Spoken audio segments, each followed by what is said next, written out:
오늘 복된 날에 하나님께서 우리에게 허락하시는 말씀은 구약성경 창세기 26장 23절부터 31절까지 말씀입니다. 천천히 한 목소리로 받들어 읽습니다. 23절 시작합니다. 이삭이 거기서부터 브엘세바로 올라갔더니 그 밤에 여호와께서 그에게 나타나 이르시되 나는 내 아버지 아브라함의 하나님이니 두려워하지 말라.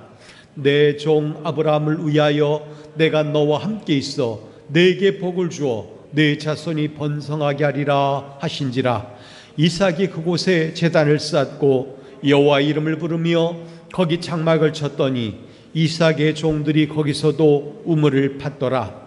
아비멜렉이 그 친구 아우삿과 군대장관 비골과 더불어 그랄에서부터 이삭에게로 온지라. 이삭이 그들에게 이르되 너희가 나를 미워하여 나에게 너희를 떠나게 하였거늘 어찌하여 내게 왔느냐. 그들이 이르되 여호와께서 너와 함께 계심을 우리가 분명히 보았으므로 우리의 사이 곧 우리와 너 사이에 맹세하여 너와 계약을 맺으리라 말하였노라.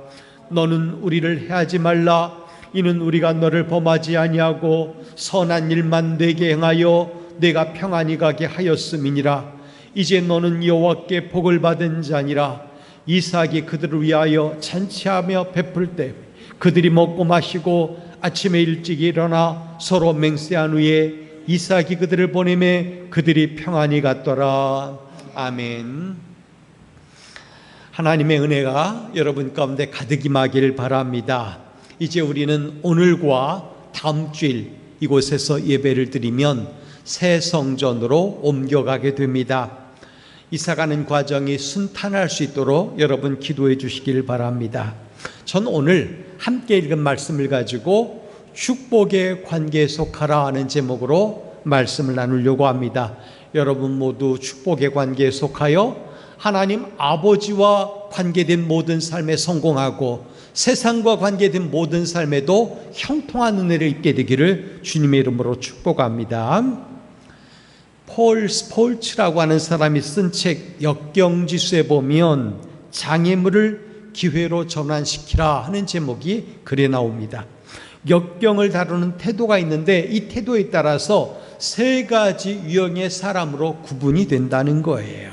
첫째는 힘든 문제를 만나면 그냥 포기하고 도망가 버린다는 거죠. 그런 유형의 사람들이 분명히 있습니다. 이런 사람들을 퀴터라고 한다는 거예요. 포기형 인간, 퀴터라고 한다는 거죠. 둘째는 역경 앞에서 포기하고 도망가 버리지 않고 그렇다고 역동적으로 문제를 넘어갈 생각을 못하고 그냥 그 자리에 주저앉아서 현상을 유지하고 마는 사람이 있다는 거죠. 그러니까 현상 유지형 인간이라는 거예요. 이런 사람들을 폴 스폴츠는 뭐라 하겠냐면 캠퍼형 인간이라고 했어요.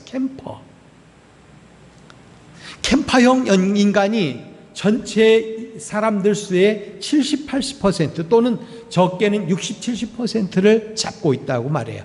굉장히 대다수가 그런 유형의 사람이라는 거죠.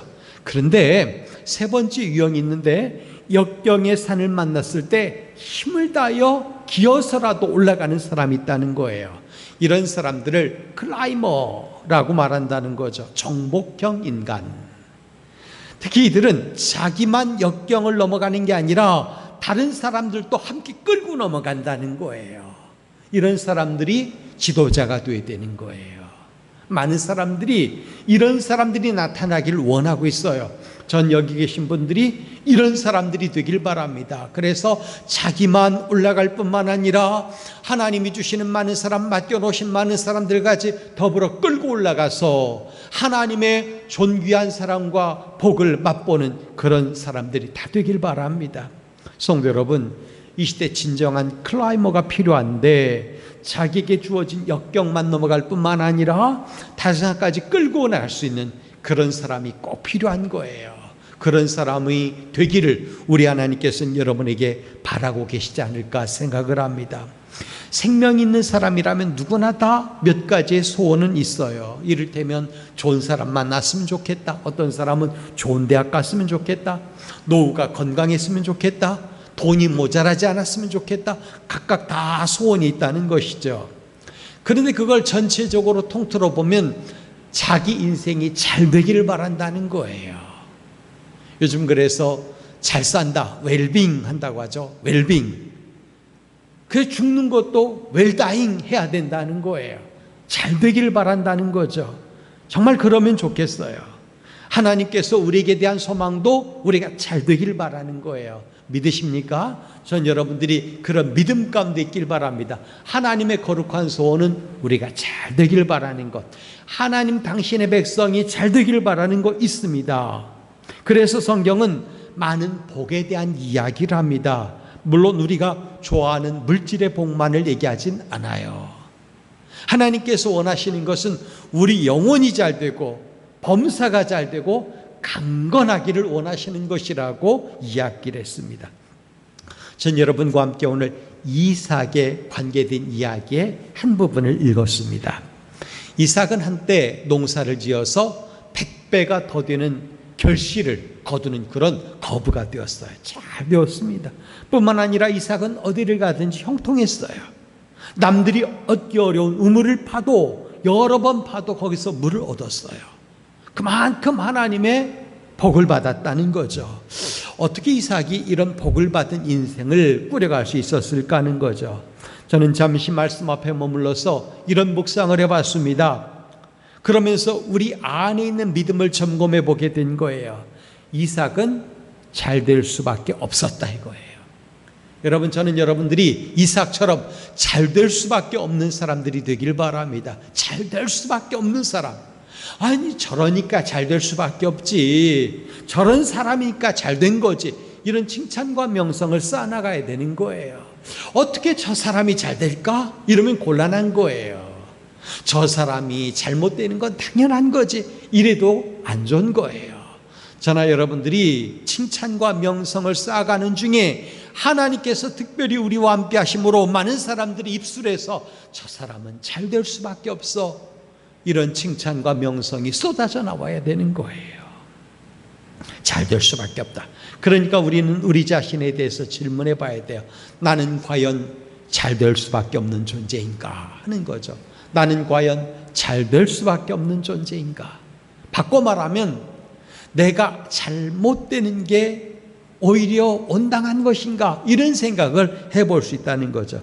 그렇다면 이삭이 잘 될 수밖에 없었던 이유가 뭘까? 전 그것을 오늘의 제목처럼 그가 축복의 관계에 속해 있었기 때문이라는 거죠. 여러분, 축복의 관계, 복의 관계 안에 속해야 그 인생이 잘 될 수밖에 없는 거예요. 그렇다면 축복의 관계란 무엇을 뜻하는 걸까 하는 거죠. 그래서 저는 오늘 몇 가지로 이야기를 여러분과 함께 나누려고 합니다. 그 가운데 하나가 뭐냐? 결정적인 건데, 여러분, 축복의 관계는 곧 하나님과의 바른 관계를 의미하는 거예요. 하나님과의 바른 관계가 뭐라고요? 축복의 관계라는 겁니다. 성도 여러분, 우리에게 복을 주시는 분이 누구예요? 우리가 잘 되기를 바라신 분이 누구죠? 하나님이에요. 저는 여러분들이 그런 믿음 앞에 조금도 흔들리지 않기를 바랍니다.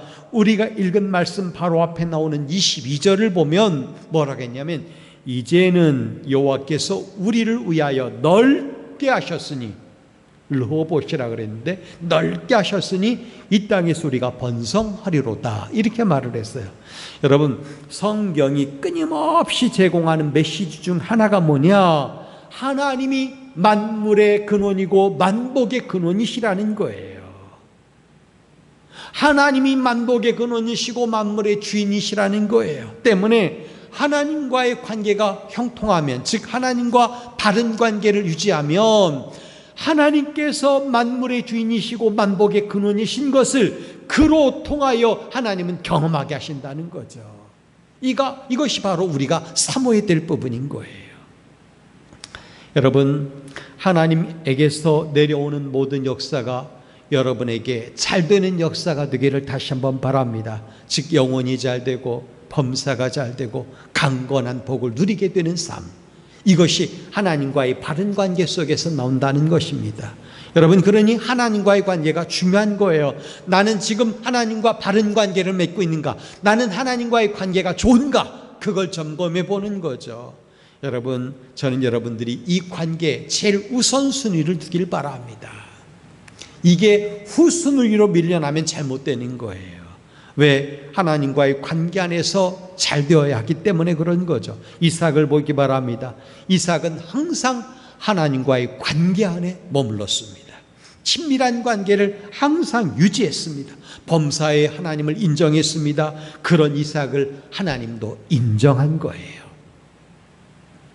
노파심에서 하는 말인데, 이삭이 평탄한 인생을 살았다라고 생각하지는 말길 바랍니다. 그의 인생에도 수도 없이 많은 우여곡절이 있었어요. 성경이 그걸 다 기록한 건 아니에요. 대표적으로 몇 가지 기록도 있잖아요. 이를테면 이삭이 사는 동안 그의 인생 가운데 지독한 흉년이 드는 이야기도 나옵니다. 그 때문에 살던 곳을 떠나 블레셋 지경인 그랄로 이삭까지 가잖아요. 그에 붙인 아브라함이 애굽으로 내려갔던 것처럼 자기 땅에 기근이 드니까 견디지 못하고 옮겨간 거예요. 하지만 하나님이 막으시는 겁니다. 가지 말라는 거죠. 출애굽기 26장 2절에 그 얘기가 나오는데, 하나님이 이삭에게 뭐라고 말하냐면, 여호와께서 이삭에게 나타나 이르시되 애굽으로 내려가지 말고 내가 내게 지시하는 땅으로 가라. 그러니까 이삭은 아버지처럼 애굽으로 내려가려고 했던 거예요. 왜? 애굽에는 좀 살만하다더라, 물도 많다더라, 우리가 가축을 기르는데 그 가축을 기르기에 충분한 초지도 있다더라, 그런 얘기를 들었을 거예요. 하나님은 막으셨어요. 막으시면서 그 땅에서 복주시마 약속하는데, 그게 26장 3절에 나오는데 뭐라고 하냐면, 이 땅에 거류하면 내가 너와 함께 있어 내게 복을 주고 내가 이 모든 땅을 너와 내 자손에게 주리라. 더 나아가서 말하기를, 내가 내 아버지 아브라함에게 맹세한 것을 이루어 내 자손을 하늘의 별과 같이 번성하게 하며 이 모든 땅을 내 자손에게 주리니 내 자손으로 말미암아 천하 만민이 복을 받으리라, 이렇게 말씀하십니다. 이에 이삭이 순종하여 그랄 땅에 머물렀습니다. 그러자 약속대로 하나님께서 이삭에게 복을 주셨습니다. 이삭이 그 땅에서 농사하여 그 해에 100배나 얻었고, 이 출애굽기가 아니고 창세기입니다. 여호와께서 복을 주심으로 그 사람이 창대하고 왕성하여 마침내 거부가 되어 양과 소가 떼를 이루고 종이 힘이 많으므로 잘 됐다는 표현이에요. 하나님께서 막으시고 머물라 하신 땅에 머물렀더니 그 땅에서 잘 됐더라, 이 얘기예요. 그 말은 뭐죠? 하나님이 계시는 곳, 하나님의 눈길이 머무는 곳, 그 땅이 복된 땅이에요. 하나님과의 관계를 그렇게 맺어나가면, 하나님이 기뻐하시는 삶을 살면, 하나님께 마음을 두고 행하면, 말씀 인도하시는 길을 따라가면 하나님께서 주신 모든 풍성함을 맛보게 될 거라는 거예요. 사람들은 잘된 사람을 바라보면서 최소한 두세 가지로 반응합니다. 첫째는 부러워하는 사람이 있어요. 와, 나도 저랬으면 얼마나 좋을까. 실제로 드라마 보면 재벌집이 그렇게 많이 등장해요. 얼마나 많은지 몰라요. 거의 다 재벌이 나와요. 안 나오는 드라마도 있지만 대부분 나온다고 보면 좋아요. 사람들이 수도 없이 동경하는 거예요. 그 집의 아들과 관계를 맺으면, 그 집의 딸과 교제하게 되면, 그러면서 벼락출세하고 그런 레벨에 자기가 들어가기를 바라는 그런 소망을 가지고 그걸 보는 거예요. 부러워함이 있고, 또 한 가지는 시기하고 질투하는 거예요. 이삭의 형통을 보자 블레셋 사람들이 시기하고 질투했다고 그랬어요. 이 때문에 이삭은 또 몰리고 또 몰리고 자꾸만 물러나는 삶을 살아야만 했던 것입니다. 그 과정에서 보면 이삭은 분쟁 과정에서 맞서지 않았어요. 오직 한 가지, 하나님의 약속하심만 믿고 나갔던 거예요. 여러분, 이게 하나님의 약속을 붙들고 사는 인생이 굉장히 중요한 거예요. 오직 사람들을 향해서 원망하지 않습니다. 하나님만 바라봅니다. 번성하게 하신 하나님, 앞으로도 자기 인생을 번성하게 하실 하나님을 인정해드리며 그분의 뒤만 따라갔다는 것이에요. 그런 차원에서 하나님은 이삭에게 복 주시고 또 복 주시고 형통하게 하고 또 형통하게 하셨던 거예요. 여러분, 이삭이 하나님과의 바른 관계 안에 머물렀던 사실을 생각하며 우리도 소망합시다. 하나님, 저도 이삭처럼 하나님과의 바른 관계 안에 늘 머물길 원합니다. 내 힘으로는 부족하니 성령 하나님 나를 통치하시고 감화 감동하셔서 그 관계 안에 항상 머물게 하여 주옵소서. 기도해야 돼요. 여러분, 그리스도 안에서 복받은 사람들의 이야기가 성경에 수도 없이 많아요. 예수 그리스도 안에 거하면 포도나무 비유 잘 나오잖아요. 나는 포도나무요 너희는 가지니 하면서 그 가지가 건강하게 붙어 있으면 수도 없이 많은 열매를 맺는다는 거 아니겠어요? 예수 그리스도 안에서 복 받아야 돼요. 예배를 드리면서 내려오시는 하나님의 복을 받아 누려야 돼요. 전 이 현장이 바로 하늘의 복, 신령한 복을 받는 현장이 되길 바라요. 그 복을 가지고 세상으로 나가면 하나님이 그 현장에서도 우리를 복 만나게 해주시는 거예요. 우리는 하나님과의 바른 관계에 소망을 두고 살아가야 된다는 걸 첫 번째로 붙들어야 됩니다. 이삭은 하나님과의 바른 관계에 성공했어요. 그러자 그의 인생에 하나님이 주시는 모든 형통한 은혜가 끊임없이 밀려왔다는 거예요. 두 번째 생각할 게 뭐냐, 이게 이제 잘 될 수밖에 없는 이유인데, 관계를 바르게 축복의 관계에 속하기 위해서 해야 될 게 뭐냐, 그게 뭐냐, 삶의 우선순위가 바른 것이에요. 삶의 우선순위가 바른 것이 바로 축복의 관계에 속하는 거예요. 여러분, 하나님이 주시고자 하는 복을 누리려면 우리의 의지가 무엇보다 중요한데, 우리의 마음을 일렬로 쭉 펴놓을 수는 없겠지만 그냥 쭉 세워놨다고 해서 볼 때 그 맨 앞쪽에 무엇이 있느냐는 거예요. 이를테면 어떤 하루의 일과를 쭉 정리하면서 하나님과 교제하는 시간을 맨 앞에 놓고 있는가 하는 거예요. 그래서 실제로 내가 바르게 된다고 하면, 이를테면 직장에 도착해서 잠시라도 눈을 감고 하나님, 오늘 하루 이곳에서 형통하게 하여 주십시오.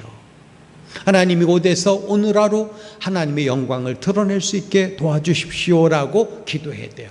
그리고 끝나서 퇴근할 때도 하나님, 오늘 하루 감사합니다 하면서 하나님께 영광 돌리고 나와야 되는 거예요. 그래서 매일의 삶 속에서 우선순위가 하나님이 돼야 되는 거예요. 근데 우리가 어떻게 해요? 잘 그거 못하는 거예요. 우리의 의지가 중요합니다. 누가 뭐라든 맨 앞에 하나님을 모시고 살겠다, 이런 결단이 우리에게 필요한 거예요. 그러면 하나님께서 그걸 인정해 주시는 거예요. 한마디로 축복의 관계에 놓여 있는 사람은 뭐가 달라도 달라요. 딱 보면 보이는 거예요. 아, 저 사람이 하나님을 우선순위로 놓고 사는 사람이구나 아는 거예요. 예배가 우선이 되고, 말씀 묵상이 우선되고, 기도의 자리가 우선되고, 사람의 말을 듣는 것보다 하나님께 여쭙는 것이 우선되는 삶, 이런 것이 바로 삶의 우선순위가 바로 된 걸 말하는 거예요. 전 이게 헝클어지지 않기를 바랍니다. 하나님께서 우리 삶의 앞자리에 계시도록, 그리고 하나님께서 이끌어 가시도록 해야 돼요. 이삭은 한마디로 그런 부분에 있어서 성공했던 사람이에요. 이삭이 했던 세 가지 행동을 보고 충분히 유추가 가능합니다. 그는 먼저 단을 쌓고, 그 다음에 장막을 치고, 그 다음에 우물을 팠다 그랬어요.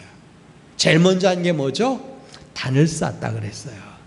이게 필요한 거예요. 우리가 과연 어떻게 해야 될까 하는 거죠. 이를테면 솔로몬이 자기 집 짓기 전에 성전을 먼저 지은 것과 같은 그런 마음가짐으로 살아야 된다는 거예요.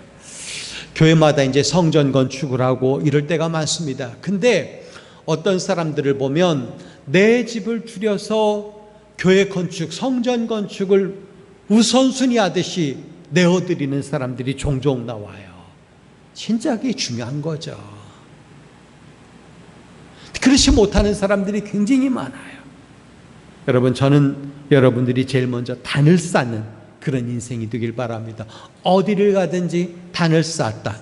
이것은 이렇게 하면 되는 거예요. 쉽게 얘기하면 그냥 하루 아침 일어나서 제일 먼저 그냥 침대에서 무릎 꿇든 그냥 앉아 있었던 거기서 하나님 오늘 하루 통치하여 주십시오 라고 기도하면서 하루를 맡겨드리는 삶. 만약에 여러분들이 개업을 했다 그러면 제일 첫 자리를 하나님께 모셔드리고 그 시간에 개업 예배를 드릴 수 있는 거. 또는 여러분들이 누군가를 만나고 교제하고 그럴 때 하나님께 여쭈어보고 하나님의 거룩한 복주심 안에서 만나려고 하는 거, 이런 것들이 필요한 거라는 거예요. 그럴 때 하나님께서 그가 바로 먼저 단을 쌓는 사람이구나 생각해서 그의 장막에도 복을 주시고 그의 우물에도 복을 주시는 거예요. 우선순위가 장막이 되어서는 안 돼요. 우선순위가 우물 파는 게 되어서는 안 된다는 거죠. 제일 먼저 하나님과의 바른 관계에 힘쓰는 삶의 우선순위가 바로 되는 거, 그게 저와 여러분이 해야 될 일이라는 겁니다. 영적으로 예배의 단을 쌓았어요. 그런 다음에 육신의 장막을 쳤고 그리고 애쓰는 중에 우물을 팠다는 거죠. 이런 순서가 여러분 가운데도 이루어지기를 바랍니다. 노아 이야기를 곁들여서 잠깐 볼까요? 방주에서 나온 노아가 제일 먼저 한 일이 뭐예요? 예배였어요. 단 쌓는 일입니다. 하나님께서 이 예배를 받으시고 노아에게 복 주셨어요. 복의 원래 지키심, 보호하심, 이런 뜻이 복이라는 뜻인데, 방주에 내려와서 제일 먼저 했던 일이 환경 보지 아니하고 우리가 어디서 살지, 뭘 먹지, 이런 걱정하지 아니하고 제일 먼저 예배 단을 쌓았다는 얘기죠. 그건 뭐냐? 하나님의 모든 보호하심과 그리고 돌보심과 먹여주심이 분명히 나의 삶에 충만할 줄 믿고 하나님과의 관계를 먼저 합니다, 이 얘기인 거예요. 오늘 우리의 모습은 어떨까요? 과연 우리에게 예배가 우선이 되고 있는가? 그걸 생각해 보자는 거예요. 워낙 바쁘다 보니까 바빠서 예배 드릴 시간도 없다 그래요. 바빠서 교회 갈 시간도 없다 그래요. 이건 잘못된 거예요. 그렇기 때문에 예배는 모든 순서의 맨 처음이다, 이렇게 생각하면 되는 거예요. 절대 예배 시간을 타협하지 않길 바랍니다. 이게 저와 여러분이 하나님께 약속해야 될 일이에요. 마지막 세 번째로 그는 타인과의 관계가 바로 되었어요. 이게 축복의 관계에 속한 사람의 삶의 모습이에요. 여기 이 이삭을 찾아왔던 사람들, 유력자들인데 그들이 와서 뭐라고 합니까? 우리가 볼 때 당신은 하나님과의 관계가 바로 되어서 하나님이 복 주신 사람입니다. 그러니 당신이 잘 됐다고 해서 우리를 무시하거나 우리를 공격하지 마십시오. 우리가 당신을 편안히 놓아주었으니 우리와 서로 다투지 말고 서로 잘 삽시다, 이 얘기를 하는 거예요. 그러자 이삭이 좋다, 그렇게 하자라고 받아들이잖아요. 여러분, 남을 무시하고 남을 짓밟고 남을 누르고 살아가는 건 축복의 관계를 만드는 사람의 삶이 아니에요. 그는 자기는 성공했다라고 말할지 모르지만 궁극적으로는 그도 망하는 거예요. 우리나라가 한때는 인구가 막 폭발적으로 증가하던 때가 있었고 지금은 아이들을 잘 안 낳아가지고 점점 줄어드는 그런 시대가 되고 있어요. 얼마 못 가서 인구가 엄청나게 줄어들 거예요. 한때는 4천만이 넘어간다 이렇게 했는데 점점 줄어서 어떤 때는 이제 3천만, 2천만 이렇게 가지 않을까요? 나라가 유지되려면 영토도 있어야 되고 주권도 있어야 되지만 제일 중요한 게 뭐예요? 국민이 있어야 되는데 국민의 수가 모자란다는 거죠. 왜 그렇게 되었을까? 여러 가지 생각을 할 수 있는 거예요. 결국 우리나라도 다인종 사회로 갈 수밖에 없다라는 결론을 많은 사람들이 내리고 있는 겁니다. 즉 적극적인 이민 정책을 써서 다른 나라의 사람을 우리나라로 와서 살게 해서 그들에게 국적을 부여하고 우리나라의 의무를 갖게 해서 한 국민으로 살아가게 만들어야 된다라는 얘기거든요. 그럴 수밖에 없겠죠. 그렇지만 그런 과정에서 우리가 잘못한 것이 무엇인지를 봐야 되는 거죠. 나만 알았던 거예요. 나만 잘 되면 된다 생각을 한 거예요. 그러니까 이를테면 힘 있는 사람, 가진 사람들은 뭐를 해도 잘 살 수밖에 없거든요. 어떤 환경에서도 잘 살 수밖에 없는 거예요. 그러나 그렇지 못한 사람들은 어때요? 거기 올라가지 못하는 겁니다. 이를테면 서울에서 집을 하나 산다.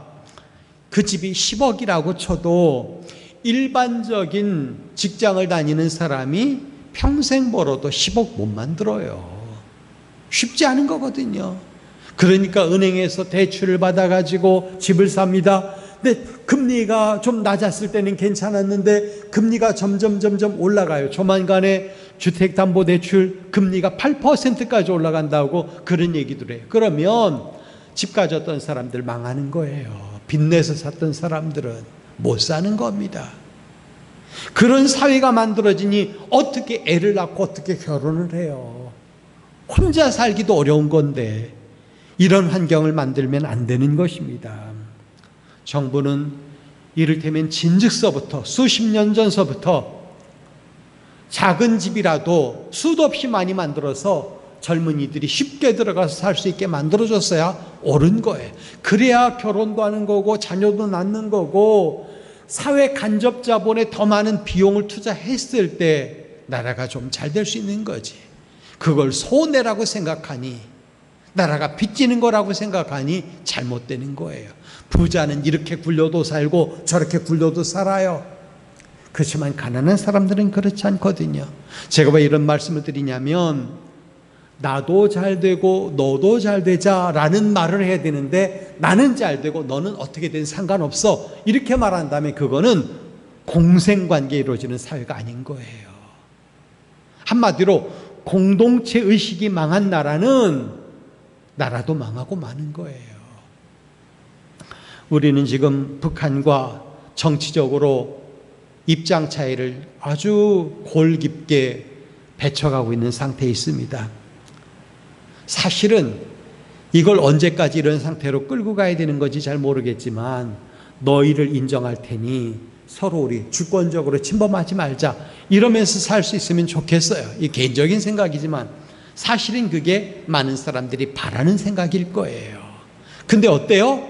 너희가 망해야 우리가 잘 산다 라는 생각으로 너희를 눌러야 우리가 승리할 수 있다 이런 생각으로 정책을 펴면 서로 망하는 거예요. 세상이 지금 그렇게 가고 있잖아요. 저는 여기 계신 분들이 나를 생각하며 자기 자신을 생각하며 내가 행복했으면 좋겠다 이런 생각을 가지려면 남도 행복하게 만들어주는 사람이 되길 바랍니다. 타인과의 관계에 성공하지 못하면 절대 그 인생 바로 성공하지 못해요. 어떤 가수가 노래를 했죠. 깊은 산 연못이 있었어요. 옹달샘이죠. 근데 물고기 2마리가 살았다는 거죠. 처음에는 둘이 잘 어울려 살았는데 어느 순간 마음에 나쁜 마음이 들었는지 모르지만 다른 물고기를 공격하기 시작한 거예요. 이 물이 둘이 살기는 좁다 생각을 했는지 어쨌든 공격을 했다는 거예요. 그래서 서로 싸워서 한 마리는 살고 한 마리는 죽었다는 거예요. 그 뒤 어떻게 되었을까요? 그 물이 썩고 혼자 살다 보니까 이게 잘못되는 거예요. 여러분, 세상 사람들이 살아가는 방식 가운데 그 노래가 지금 너무 많이 적용되는 거예요. 심지어 어떤 부모는 자기 자식에게 너는 그렇게 살아야 돼, 살아서 남아야 돼, 너만 살면 돼 이렇게 가르쳐 준다는 거죠. 잘못되는 거예요. 우리는 그렇게 가르쳐 주면 안 돼요. 내가 복되고 잘되기 위하여 다른 사람도 복되고 잘돼야 된다라고 가르쳐 주는 게 세상 사람들이 되는데 그렇게 안 되면 잘못되는 겁니다. 오늘 우리는 타인과의 관계가 바로 되는 삶에 대해서도 꿈을 꾸시기 바랍니다. 왜? 그게 바로 축복의 관계를 만드는 비결이기 때문에 그런 겁니다. 오늘 우리는 제일 먼저 하나님과의 바른 관계에 대해서 생각해 봤고, 두 번째는 삶의 우선순위에 대해서 생각을 해 봤습니다. 그리고 다른 사람과의 바른 관계에 대해서도 생각을 해 봤습니다. 여기에 하나님의 큰 소망이 있는 거예요. 그런 삶을 살아갈 수 있어야 되는 거예요. 적대감을 가지고 살면 반드시 망하게 돼 있습니다. 그러므로 이삭처럼 축복의 관계에 속하여 하나님과의 관계가 바로 되고 삶의 우선순위가 바로 되고 이웃과의 관계가 바로 된 성도로서 칭찬과 명성을 쌓아나가는, 저 사람은 잘 될 수밖에 없어, 저 사람은 하나님이 내리시는 복을 받을 수밖에 없어, 그런 칭찬과 명성을 받아나가는 귀한 주의 백성들 되기를 주님의 이름으로 부탁드립니다. 기도하겠습니다. 하나님, 귀한 말씀 주셔서 우리 삶을 돌아보게 하시니 감사합니다. 우리가 과연 축복의 관계에 속해 있는지 자신을 돌아볼 때 때로는 부끄럽고 부족하기만 합니다. 그러나 우리도 이삭처럼 축복의 관계에 성공할 수 있게 도와주옵소서. 하나님과의 관계가 바로 되고 삶의 우선순위가 바로 되고 이웃과의 관계가 바른 성도가 되어 하나님께 영광 돌리고 하나님이 기뻐하시는 삶을 이루어가는 주의 존귀한 자녀들 되게 하여 주옵소서. 예수님의 이름으로 기도하옵나이다. 아멘.